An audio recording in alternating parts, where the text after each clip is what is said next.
नमस्कार, आप देख रहे हैं प्रॉपर्टी प्लस। मैं हूं दीपक यादव। इस शो में हम बात करते हैं रियल्टी सेक्टर से जुड़े अहम मसलों की। रियल एस्टेट एक्सपर्ट्स के जरिए बारीक विश्लेषण करते हैं मौजूदा ट्रेंड्स का। तो शुरू करते हैं आज का शो और सबसे पहले बुलेट पॉइंट्स। जून में आरबीआई रेपो रेट में कर सकता है 50 बेसिस पॉइंट की बढ़ोतरी। इन्फ्लेशन अनुमान भी 6.2 से 6.5 तक हो सकता है संशोधित। रियल्टी सेक्टर में आर्थिक हालातों पर जानकारों की राय जानेंगे। रियल्टी सेक्टर में फंडिंग को लेकर कैसा है माहौल। रियल्टी फाइनेंस कंपनियों की रणनीति पर चर्चा। घरों की बिक्री में लगातार बढ़ रहा नौकरी पेशा लोगों का दबदबा। कुल बिक्री में करीब 80% मिड और हाई सेगमेंट के घर बिके। 38% 2 बेडरूम और 26% 3 बेडरूम की बिक्री बढ़ी। एनरॉक की रिपोर्ट में बिक्री के ट्रेंड पर चर्चा। इस साल जनवरी से जून तक टॉप डेवलपर्स ने 1200 एकड़ से ज्यादा 28 लैंड डील्स की। Godrej properties, Mahindra life spaces, Runwal group का लैंड डील्स पर बढ़ा फोकस। हाउसिंग प्रोजेक्ट के लिए हुई ज्यादातर deals. Multi modal logistic projects के लिए लॉजिस्टिक्स लैंडस्केप को ट्रांसफॉर्म करने का लक्ष्य। मुंबई, चेन्नई, सिलचर, कोयम्बटूर और हैदराबाद में 35 एमएमएलपी प्रोजेक्ट्स बनाने की ओर बढ़ा कदम। 2 लाख रोजगार के बनेंगे मौके। एमएमएलपी प्रोजेक्ट्स के लिए सरकार ने सीबीआरई को कंसल्टेंट के तौर पर चुना। एमएमएलपी पर विस्तार से बात। बुलेट पॉइंट्स के बाद अब बात रियल ट्रेंड्स की। रियल एस्टेट प्रोजेक्ट के पूरा होने या अटकने में सबसे बड़ी भूमिका होती है फाइनेंस की। मौजूदा हालात में जब हाल ही में आरबीआई ने रेपो रेट में 40 बेसिस पॉइंट की बढ़ोतरी की है और अब जून में अनुमान लगाया जा रहा है कि और 50 बेसिस पॉइंट की बढ़ोतरी हो सकती है। इसके अलावा कच्चे माल के भाव में लगातार बढ़ोतरी ने थोड़ी चिंता की लकीरें जरूर खींच दी हैं। हालांकि सरकार ने ड्यूटी में कटौती की है, जिससे स्टील की कीमतों में करीब 15% के कम होने की उम्मीद जताई जा रही है। ऐसे में यह समझना जरूरी हो जाता है कि फाइनेंस एंगल से रियल एस्टेट इंडस्ट्री में क्या कुछ चल रहा है। फाइनेंस एक्सपर्ट और नेसस फाइनेंस के एमडी अमित गोयनका हमारे साथ जुड़े हैं। अक्सर अमित जी प्रॉपर्टी प्लस में रियल एस्टेट के फाइनेंस एंगल पर प्रकाश डालते हैं। तो अमित जी, बहुत स्वागत है आपका जी बिजनेस पर। और सबसे पहला सवाल आपसे ये होगा कि वित्तीय नजरिए से जो चिंताएं बनी हुई थी रियल एस्टेट में, फिर चाहे कच्चे माल की बढ़ती कीमतें हों या फिर बढ़ती ब्याज दरें हों, हालांकि सरकार ने भी कुछ ड्यूटी में राहत दी है। जरा आसान शब्दों में समझाइए कि चल क्या रहा है रियल एस्टेट में। एक तो इन्फ्लेशन बहुत बड़ा दिक्कत हो चुका है सबके लिए। हर चीज के दाम बढ़ गए हैं। कंज्यूमर पे भी वैसे भी बहुत ज्यादा भार है इन्फ्लेशन के चलते, तो इसको कुछ हद तक टेम करना जरूरी था। दूसरा, आपने देखा है कि डॉलर का जो प्राइस है वो काफी बढ़ गया है और एफआईआईज ने काफी हद तक पैसे बाहर भी खींच लिए हैं। देश से बाहर पैसे काफी गए हैं, तो जो मनी सप्लाई है वो इन जनरल थोड़ा कम हो गया है। बाकी सारे देशों ने, बाकी सारी मॉनेटरी अथॉरिटीज ने और सेंट्रल बैंक्स ने ऑलरेडी इंटरेस्ट रेट बढ़ा दिए, जिसकी वजह से उनके जो डेट मार्केट्स हैं वो ज्यादा अट्रैक्टिव हो गए। वहाँ पे यील्ड्स बढ़ गए हैं, तो इसके लिए जो डेट कैपिटल है, जो जो ब्याज में पैसा लगता है, वो ज्यादा विदेशी मुद्रा में ज्यादा कमाने के मौका मिल रहा है, तो काफी हद तक वहां जा रहा था। तो यहाँ पे भी इंटरेस्ट रेट और इंक्रीज करने की जरूरत थी ताकि कैपिटल पे प्रॉपर रिटर्न्स मिल सके। हम देख रहे थे एफडी पे भी जो है वो बहुत कम रिटर्न्स मिल रहे थे। तो जो पैसा जो टिकना चाहिए बैंक्स के पास, या जितना रुपया आना चाहिए सिस्टम में, उतना रुपया नहीं आ रहा है, और वो एक और दिक्कत थी। तीसरा जो है, अगर एक मनी सप्लाई कंस्ट्रेंट है, एक कॉस्ट पुश इन्फ्लेशन हो रखा है, और तीसरा जो है वो कंज्यूमरिज्म, कंज्यूमर्स में एक थोड़ा सा इन्फ्लेशन के चलते हुए थोड़ा सा ठहराव आता दिख रहा है कि कि थोड़ा सा कंजर्वेटिव अप्रोच हो। ग्रोथ का पहले एस्टिमेट 10% तक चला गया था, आज हम ग्रोथ का एस्टिमेट नीचे लाकर 7% की उम्मीद कर रहे हैं, तो ग्रोथ भी कहीं ना कहीं स्लो होता दिखता है। सर, कच्चे माल की कीमतों को लेकर डेवलपर्स दलील देते थे कि कीमतें बढ़ानी पड़ेंगी, लेकिन हाल ही में जैसे सरकार ने कच्चे माल के आयात पर प्रोत्साहन दिया है, तो वहीं स्टील के एक्सपोर्ट को डिस्करेज करने की कोशिश की है। इसका क्या इम्पैक्ट पड़ता हुआ देख रहे हैं आप? दीपक जी, इससे एक ही चीज हो सकती है कि जो बढ़ोतरी है दामों में वो शायद थोड़ी कम हो जाए या ठहर जाए, मगर मुझे कोई बहुत ज्यादा प्राइस कट या दाम कम होने की उम्मीद नहीं दिखती, क्योंकि एक तो इम्पोर्ट्स महंगे हो गए डॉलर के चलते। या क्या है, डॉलर ने बहुत बड़ी रुपी ने बहुत बहुत डॉलर ने बहुत उछाल मारी है, जिसकी वजह से इम्पोर्ट वैसे भी सारे महंगे हो चुके हैं। तो इम्पोर्ट ड्यूटी कुछ हद तक उसको ऑफसेट करती है, मगर उसको नेगेट नहीं करती, तो प्राइसेस कम होने की वैसे भी संभावना कम है। दूसरा, डिमांड बना हुआ है इंफ्रास्ट्रक्चर हाउसिंग दोनों का। अगर डिमांड कम होता है, ग्रोथ कम होती है, तब डेफिनेटली प्राइसेस कम होंगे। पर इस समय क्योंकि डिमांड बना हुआ है, तो जो कैपेसिटीज हैं फुल हैं, तो इसके लिए प्राइसिंग भी प्रीमियम प्राइसिंग पे थोड़ा मिल रहा है। तो इमीडिएट शॉर्ट टर्म में मुझे नहीं लगता कि कोई प्राइस कम होगा। जो गवर्नमेंट के खुद के इंफ्रास्ट्रक्चर टारगेट्स हैं वो भी इम्पैक्ट हो रहे हैं, तो जरूर मीडियम टू लॉन्ग टर्म में शायद कुछ सॉफ्टिंग हो। शॉर्ट टर्म में मुझे कोई उम्मीद नहीं है कुछ दाम कम होने की। अमित जी, जून में रेपो रेट के 50 बेसिस पॉइंट बढ़ने की आशंका जाहिर की जा रही है। आम होम बायर्स को होम लोन की जो ईएमआई चुका रहा है उसके लिए कितना प्रभाव डालेगा? आज अगर जो होम लोन बढ़ा है वो तो बढ़ेगा ही, ईएमआई लोगों के बढ़ेंगे, मगर मुझे लगता है कहीं ना कहीं हर बायर ने इसको फैक्टर किया था, बिकॉज हमने आप ही के शो में कई बार बताया है कि इंटरेस्ट रेट इस समय सबसे कम है, मगर आगे जाके बढ़ना अनिवार्य है। तो आप 50 बेसिस से 100 बेसिस पॉइंट्स का कहीं ना कहीं आप वो बढ़ोतरी मान के चले आप होम बाइंग के डिसीजन लेते समय। तो कुछ हद तक मुझे लगता है लोगों ने इसको थोड़ा बहुत फैक्टर किया जरूर होगा। उसके अलावा जो डेवलपर है तो उसके हाथ में तो अभी कोई डिस्काउंट देने की कोई गुंजाइश नहीं है। तो एग्जिस्टिंग होम बायर जो है जो लॉक्ड इन है उनका इंटरेस्ट ईएमआई जरूर बढ़ेगा। नए होम बायर जो है वो थोड़ा सा कॉशियस हो जाएंगे। अमित जी, बीते सप्ताह हमने कई डेवलपर से बात की। ज्यादातर एक बात पर एक मत हैं कि बैंक और एनबीएफसीज अब भी रियल एस्टेट प्रोजेक्ट्स को फंड करने से बच रहे हैं। कितना सही है? और क्या जिस तरह से स्वामी फंड प्रोजेक्ट फंडिंग की स्ट्रेटेजी को बदल दिया है स्वामी फंड ने, क्या आम बैंक या एनबीएफसीज भी कुछ इसी राह पर चल रहे हैं? पिछले 1.5-2 साल में जितनी लिक्विडिटी रही है विश्व भर में, देश में भी, उतनी लिक्विडिटी शायद ही कभी रही हो, क्योंकि उतना स्पेंडिंग हुआ नहीं, उतना निवेश हुआ नहीं कोविड के चलते, तो काफी ज्यादा लिक्विडिटी मार्केट्स में थी। वो लिक्विडिटी काफी हद तक इक्विटीज में लगी, काफी अच्छा रिटर्न कमाया उन्होंने, कमोडिटीज में लगी, रियल एस्टेट में भी काफी अच्छी बढ़ोतरी हुई, सेल्स की हुई, तो लिक्विडिटी भी काफी आई। अब एक मार्केट स्लो डाउन मोड में दिखता नजर आ रहा है सबको। तो फंडिंग कंस्ट्रेंट अब आना शुरू होगी। तो अगर कोई कह रहा है कि फंडिंग कंस्ट्रेंट है तो उसका अब असल जो इम्पैक्ट है वो अब दिखेगा। और फंडिंग कंस्ट्रेंट होगी और पैसे कम रहेंगे, क्योंकि मार्केट में जैसे मैंने बताया मनी सर्कुलेशन कम होता जा रहा है। लोग बाकी better opportunities, better rate of return में जाने की कोशिश कर रहे हैं। जहां तक प्रोसेस का सवाल है, तो देखिए प्रोसेस तो स्वामी फंड का प्रोसेस अलग इसके लिए है क्योंकि वो डिस्ट्रेस्ड एसेट फंड है, स्पेशल सिचुएशन फंड है।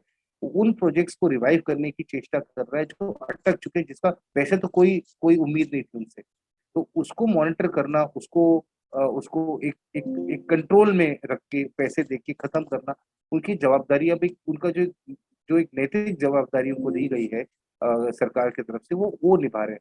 मगर फंडिंग इंस्टीट्यूशन उस तरीके से काम नहीं करते। वो अपनी लोन बुक बनाते हैं, जो वो पहले क्रेडिट क्वालिटी अगर ठीक है, डेवलपर ठीक है, प्रोजेक्ट ठीक है, तो एक चेक्स एंड बैलेंसेस रखते हुए, वो चेक्स एंड बैलेंसेस वैसे भी रेरा में काफी है, तो वो चेक्स एंड बैलेंसेस रखते हुए डेफिनेटली वो डिसबर्स करेंगे। वो सेम प्रोसेस बाकी बैंक एनबीएफसी का फंड्स नहीं चला सकते और जरूरत भी नहीं। बट हाँ, ये है कि जो उम्दा प्रोजेक्ट्स हैं, अच्छे डेवलपर्स हैं, अच्छे काम कर चुके हैं, उनका क्रेडिट और ट्रैक रिकॉर्ड अच्छा है, उनके लिए आज भी रुपयों की कमी नहीं है और ना रहेगी। बिल्कुल, यानी शॉर्ट टर्म में भाव कम नहीं होते दिख रहे हैं। एफआईआईज ने पैसा निकाला है जिसका असर शेयर मार्केट पर भी नजर आ रहा है। रियल एस्टेट में फंडिंग को लेकर आगे और मुश्किलें दिख सकती हैं।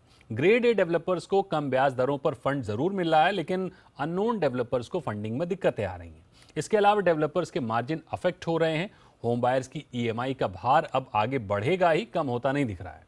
नए होम बायर्स को सलाह है कि ब्रांडेड और अच्छे ट्रैक रिकॉर्ड वाले डेवलपर्स को देखें ताकि प्रोजेक्ट फंसने की संभावना कम रहे। बहुत शुक्रिया अमित जी हमारे साथ जुड़ने के लिए। और अब बात करते हैं अगले रियल ट्रेंड्स की। घरों की बिक्री में मौजूदा ट्रेंड पर नजर डालें तो नौकरी पेशा लोग सबसे ज्यादा घर खरीद रहे हैं।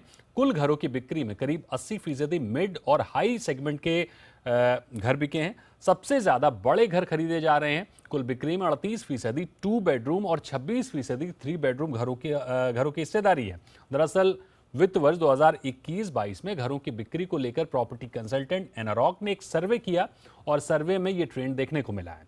और क्या कुछ निकल कर आया इस रिपोर्ट में समझने की कोशिश करते हैं एनारॉक के सीनियर डायरेक्टर और रिसर्च हेड प्रशांत ठाकुर से। प्रशांत जी, बहुत स्वागत है आपका जी बिजनेस पर। मेरा पहला सवाल आपसे ये होगा कि जैसा कि आपकी रिपोर्ट में निकल कर आया है कि सर्विस क्लास सबसे ज्यादा घर खरीद रहा है, बड़े घर खरीद रहा है, किस प्राइस ब्रैकेट में सबसे ज्यादा बिक्री देखने को मिल रही है और इसके अलावा और क्या कुछ बारीकियां हैं आपके रिसर्च में? नमस्कार दीपक जी। एक चीज तो बहुत अच्छे से उभर कर आ रही है हमारे इस रिपोर्ट में, जैसा कि मैं पहले भी कहता आया हूँ कि अभी जो हमने रियल एस्टेट में जो रिकवरी देखी है वो basically is led by actual and users, ना कि इन्वेस्टर्स और स्पेकुलेटर्स। सो इसी कॉन्टेक्स्ट में अगर आप ये डेटा देखें कि सर्विस क्लास और प्रोफेशनल्स काफी खरीदी कर रहे हैं, इस बात को दर्शाता है कि वो एक्चुअल एंड यूज के लिए कर रहे हैं।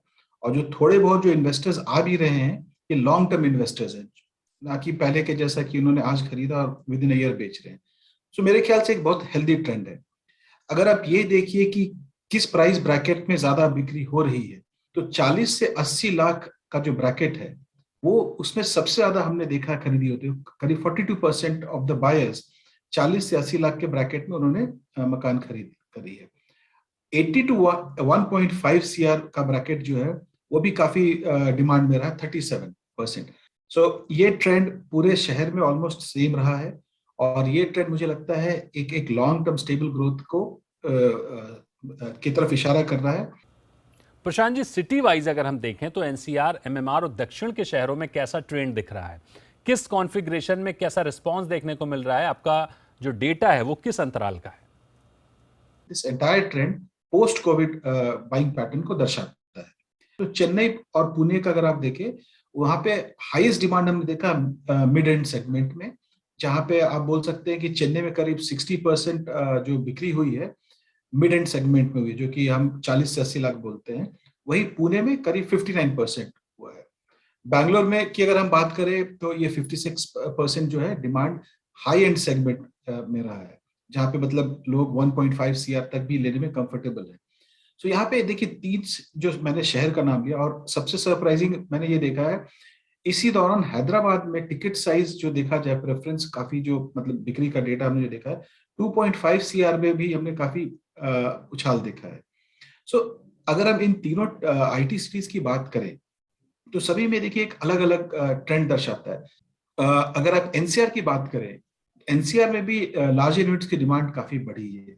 हमने जो भी लिमिटेड डेटा एनालाइज किया सेल्स के, उसपे 4 BHK और प्लॉट्स पे काफी फोकस किया गया है। और मुंबई में भी हमने देखा, जहां पे 1 BHK 1.5 BHK काफी प्रेवलेंट हुआ करती थी, वहां पे भी प्रेफरेंस टुवर्ड्स 2 BHK काफी बढ़ गया है। भले वो थोड़ा उनको सिटी के आउटस्कर्ट्स पेरिफेरीज में मिले, पर लोग अब उसके तरफ भी आकर्षित हो रहे हैं।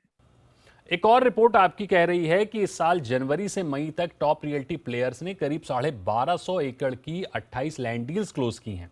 कहां कहां किन प्लेयर्स ने लैंड डील्स की हैं और इनमें किस सेगमेंट की सप्लाई आगे आने वाले समय में दिखेगी? दीपक जी देखिए, ज्यादातर जो लैंड डील हुई है उसका एंड यूज पर्पस रेजिडेंशियल के लिए रहा है, और कुछ कुछ मिक्स्ड यूज भी है। और एक डील जो हैदराबाद में हुई है, माइक्रोसॉफ्ट ने करी है 41 एकर्स की, वो डेटा सेंटर के लिए।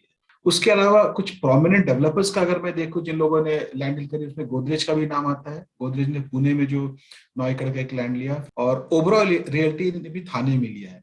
सो इसमें दीपक जी एक नोट करने वाली बात, अगर आप ये देखें, जितने भी लैंड डील्स रेजिडेंशियल पर्पस के लिए हुए हैं वो उन शहरों में हुए हैं जहां पे आप देखिए थोड़ा आईटी का दबदबा काफी है। फॉर एग्जांपल जैसे गोदरेज ने भी पुणे में लिया है, और आप जैसे रुनवाल ने भी जो आउटस्कर्ट थाने साइड में लिया है, ओबरॉय भी थाने में जो ले रहा है। सो ये सब एरिया है जहां पे इसी ट्रेंड को दर्शाता है, जहां पे एंड यूजर एक बड़ा साइज ऑफ मकान देख रहा है, पर वो बहुत प्राइस सेंसिटिव भी है, और ये साइज का मकान सिटी सेंटर के अंदर मिलना मुश्किल है। इसलिए डेवलपर्स पेरिफेरीज में काफी लॉन्च कर रहे हैं, और इसलिए लैंड डील्स उधर हो रही है ज्यादा। प्रशांत जी, रेपो रेट की बढ़ोतरी, रॉ मटेरियल की बढ़ती कॉस्ट का हाउसिंग सेक्टर पर क्या असर आप देख रहे हैं? देखिए दीपक जी, ये बहुत अच्छा सवाल है, और ये बहुत लोगों के दिमाग में चल रहा है कि हम जो एक ग्रोथ की बात कर रहे थे, एक रिकवरी की बात कर रहे थे रियल एस्टेट में, वो दो तीन चीजों पे आधारित थी, जिसमें सबसे इंपॉर्टेंट ये था कि अफोर्डेबिलिटी बहुत अच्छा है। वो अफोर्डेबिलिटी इससे बहुत अच्छी थी क्योंकि इंटरेस्ट रेट कम था और प्राइसेस हमारे बढ़े नहीं थे। अनफॉर्चुनेटली इन्फ्लेशन की वजह से आरबीआई ने इंटरेस्ट रेट बढ़ाने शुरू कर दिए हैं, और अभी और वो आगे बढ़ेंगे। दूसरी तरफ डेवलपर्स के ऊपर भी प्रेशर काफी है कि प्राइसेस बढ़ाएं, क्योंकि उनका इनपुट कॉस्ट काफी बढ़ गया है। पर हमें इसको इस कॉन्टेक्स्ट में देखना चाहिए कि अभी बायर्स के लिए अभी भी अफोर्डेबिलिटी अच्छी बनी हुई है। आप एक समय देखिए, हमारा जो होम लोन रेट था 14-15% हुआ करता था। आज भी बढ़ने के बाद भी अगर वो 8-9% पे भी रुक जाता है तो काफी अट्रैक्टिव है। दूसरी बात, जैसा मैंने पहले भी कहा है कि डेवलपर्स अब चूंकि ग्रेड ए डेवलपर्स ज्यादा है मार्केट में, वो प्राइस भी रैंडमली नहीं बढ़ा रहे हैं। वो इनपुट कॉस्ट को ध्यान में रखते हुए ये देख रहे हैं कि क्या अमाउंट ऑफ परसेंटेज वो एब्जॉर्ब कर सकते हैं। दूसरा, वो क्या अमाउंट ऑफ बायर्स को पास ऑन कर सकते हैं। ठीक है, यानी अभी के सिनेरियो को अगर हम समझने की कोशिश करें तो घरों की खरीदारी बढ़ी है। अच्छी बात यह है कि हाउसिंग मार्केट तकरीबन पूरी तरह से एंड यूजर ड्रिवन हो गया है। मेट्रो शहरों के बाहरी इलाकों में बढ़ती लैंड डील्स इस ओर इशारा कर रही हैं कि पेरिफेरी एरिया में सप्लाई में तेजी से बढ़ोतरी नजर आएगी। बहुत शुक्रिया करेंगे प्रशांत जी आपका हमारे साथ जुड़ने के लिए। तो चर्चा को जारी रखेंगे और रुक करेंगे अगले रियल ट्रेंड्स का, लेकिन एक छोटे से ब्रेक के बाद।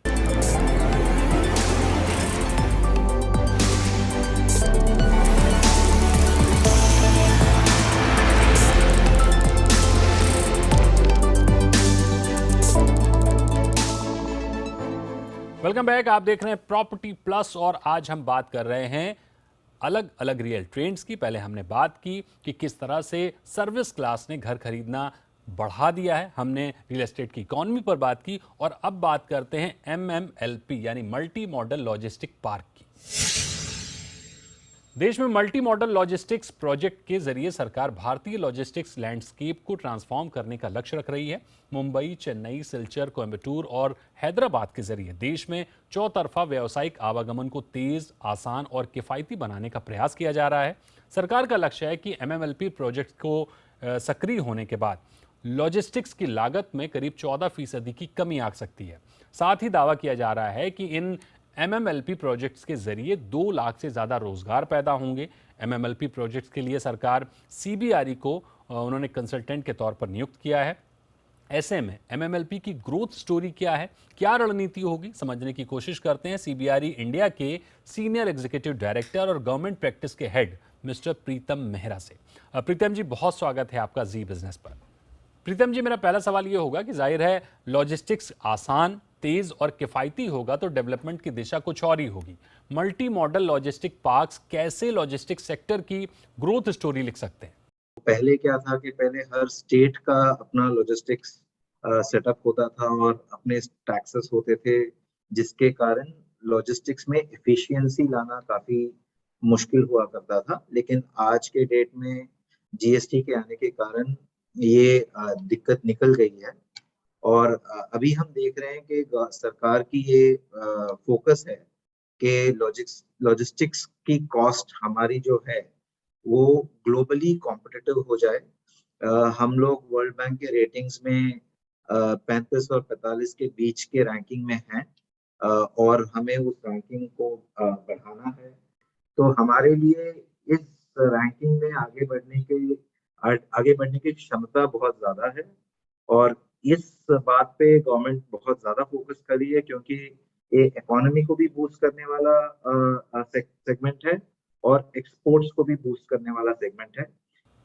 प्रीतम जी, सरकार की ओर से दावा किया जा रहा है कि मल्टी मॉडल लॉजिस्टिक्स पार्क के जरिए 2 लाख से ज्यादा रोजगार पैदा होंगे।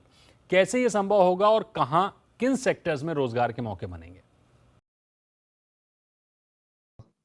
दीपक जी, आप इस हर एक MMLP जो है वो कम से कम 100 एकड़ के लैंड एक्सटेंट पे बनेगी। 100 एकड़ तो कम से कम होगा।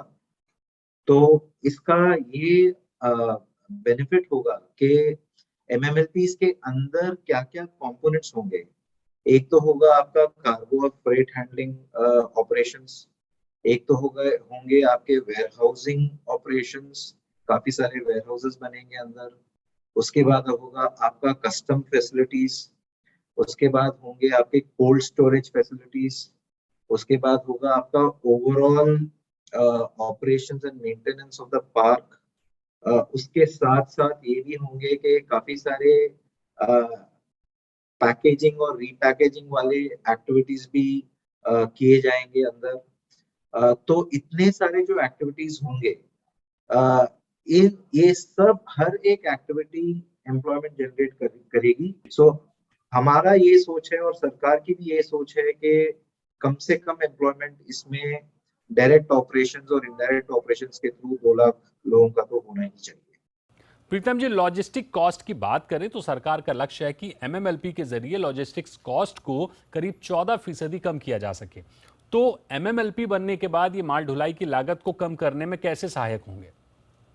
आज इंडिया में ये है कि हमारा जो लॉजिस्टिक्स का जो मिक्स है, जैसे गुड्स एक जगह से दूसरी जगह जाते हैं, उसका जो इंटरमोडल मिक्स है, जो जितने गुड्स बस में जाते हैं, ट्रक में जाते हैं या रोड से जाते हैं, और जितने गुड्स बाई सी जाते हैं, जितने गुड्स बाई ट्रेन जाते हैं, बाई रेलवेज जाते हैं, ये जो मिक्स है, इंडिया का मिक्स काफी अलग है बाकी के देशों से।